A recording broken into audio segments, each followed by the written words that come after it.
Se eu lhe falei que o computador é muito parecido com a natureza humana, o que é que tu fazes para tu, lá da tua casa, vir para o cursinho?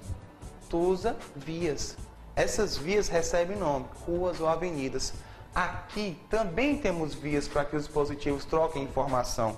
Todavia, entretanto, né?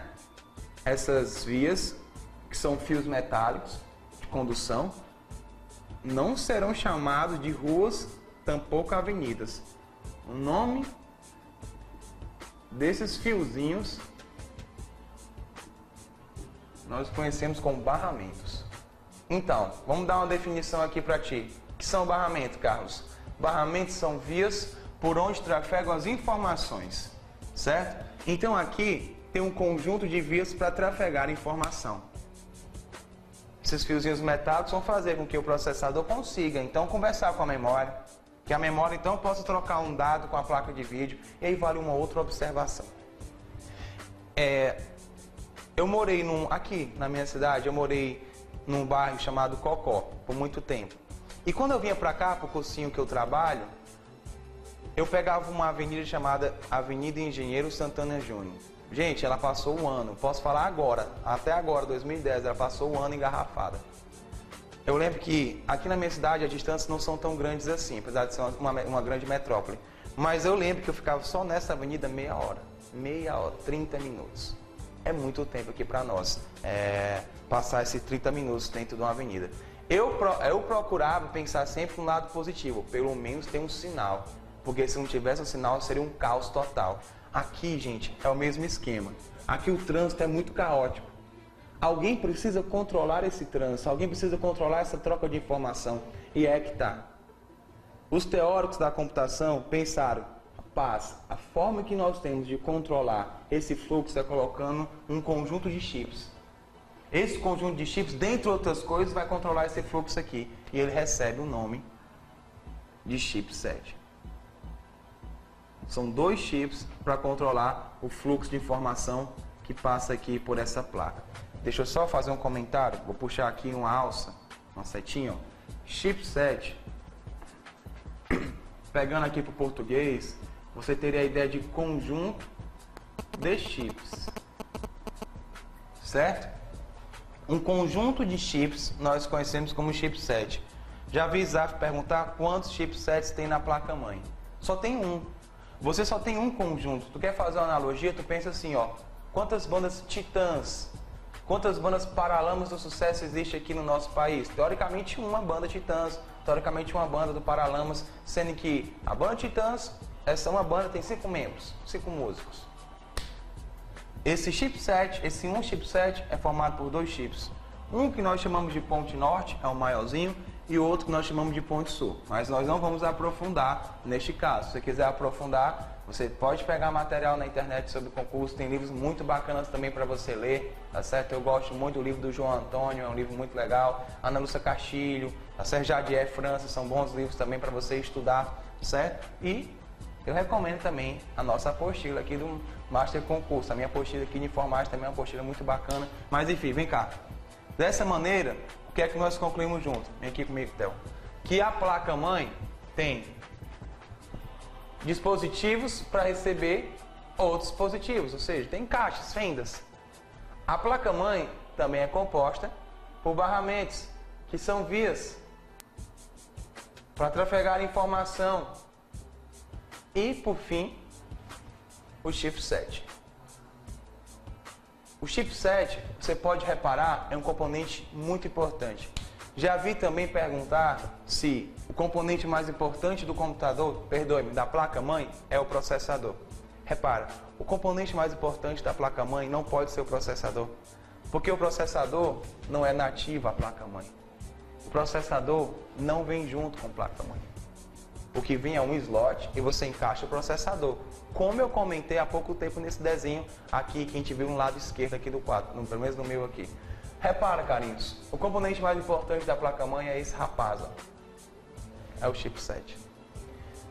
Quando você for pegar material, você vai aprofundar sobre esses 3 componentes, tá bom? A prova, CESP, ISAF, Carlos Chagas, eles gostam de perguntar: o que é que eu encaixo em cada dispositivo desse daqui? comenta um pouco mais sobre a ponte norte e a ponte sul, tá certo? Então, quando você for aprofundar, você vai lembrar desses 3 componentes. Vem pra cá. De placa-mãe, tá tranquilo. Vamos dar uma olhadinha no processador. Vamos discutir o que é que esse rapaz tem, ó. Vem cá. Mais uma vez, você me dá licença, eu vou apagar o desenho, tá bom? A gente vai discutir o que é que nós temos neste processador. Meus carinhos, se você raciocinar comigo, você vai fazer sempre a seguinte pergunta. Vamos lá, processador. Qual é a arquitetura de um processador? Eu acho esse termo muito bonito, arquitetura. Quando você pensar em arquitetura, você vai lembrar da ideia de formas, estudar a forma, o que tem, os componentes. Vou fazer uma brincadeirinha bem besta. Por exemplo, quando passa uma mulher muito bonita pela rua, o que é que o homem diz? Naturalmente ele fala isso, a maioria deles. Mas que moça de bela arquiteturas. Na hora que estava falando essa bela arquitetura, estava falando do rosto, do nariz. Basicamente isso que o homem olha, o rosto. Ele não olha mais do que isso, não se preocupe, mulher. Venha cá. Nós vamos estudar agora as partes desse processador. Meus bebês lindos e maravilhosos, o processador tem 3 partes básicas. Deixa eu colocar aqui. Uma chamada unidade de controle. Vou chamar de UC. Deixa eu colocar aqui. Unidade de controle. Opa, colocado, lindo e maravilhoso. A outra parte você conhece por unidade lógica e aritmética, a famosa ULA. Unidade, vou colocar só assim, eu acho que você consegue entender. Lógica e aritmética. E você tem uma terceira parte, que nós chamamos de registradores. Então, se eu fosse desenhar o processador por dentro, eu veria ele mais ou menos assim, ó. Unidade de controle, unidade... Deixa eu colocar a unidade de controle mais para mim, prefiro. Unidade de controle, unidade lógica e aritmética e pequenas porçõezinhas de registradores. Um registrador, ele é memória, ele é um pedaço de memória, é uma memória rápida. Aqui são os registradores, tá bom? Bebês lindos. A unidade de controle é responsável por emitir ordens. Ele trabalha com as ordens do processador. O que seria uma ordem? Leia tal dado na memória. Isso é uma ordem. Vá buscar o PowerPoint no HD. Um exemplo. Isso seria uma ordem também. Quem faz essas ordens é a unidade de controle. O nome mesmo é muito sugestivo. Unidade de controle. Faz o controle, faz as ordens aqui do sistema. E é sugestivo também você entender a unidade lógica aritmética. Ela é responsável pelos cálculos do computador. Os registradores auxiliam a ULA. Como assim, Carlos? Quando você faz um cálculo, você precisa de memória. E a missão dos registradores é essa. A missão desse povo aqui, dessa moçada aqui, é auxiliar a ULA nos seus cálculos. Quando você imaginar o Excel, chega no Excel e coloca na célula A1, célula A1, seguinte valor, 17. Coloca na célula A2 o seguinte valor, 15.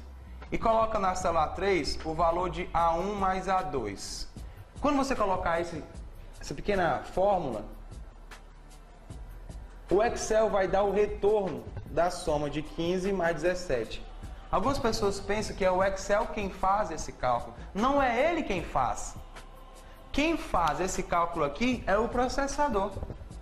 Porque imagine você, se o Excel fizesse os cálculos, se o Word fizesse o processamento, se os demais programas fizessem toda a função do processador, para que nós necessitaríamos de colocar um processador na máquina? Não seria necessário. Raciocina comigo, o processador é quem faz essas coisas todas. Agora, o software tem uma missão importantíssima. Porque se não fosse o Excel que perguntasse isso ao processador, quem iria perguntar ao processador tal cálculo era você, ser humano. Então você já imaginou conversar com o processador com 001? 1001. Não tem condições. O software serve para isso, para servir de interface entre mim e a máquina, entre ti e a máquina. Tá certo? Pois vem cá. Quando faz um cálculo desse, olha o funcionamento, ó. O Excel chega bem bonitinho, maravilhoso. Unidade de controle é o seguinte: o meu usuário quer saber quanto é que é 15 mais 17. Dá para você dizer quanto é que é para mim? A unidade de controle fala assim: sem problema, vou resolver isso para você. Dê só um tempinho. Ula, faça o seguinte cálculo, minha querida. Calcule aí 17 mais 15 para mim, por favor. Aula, deixa comigo. Vem cá, vamos calcular esse 17 mais 15. Aula falando, né? 7 mais 5.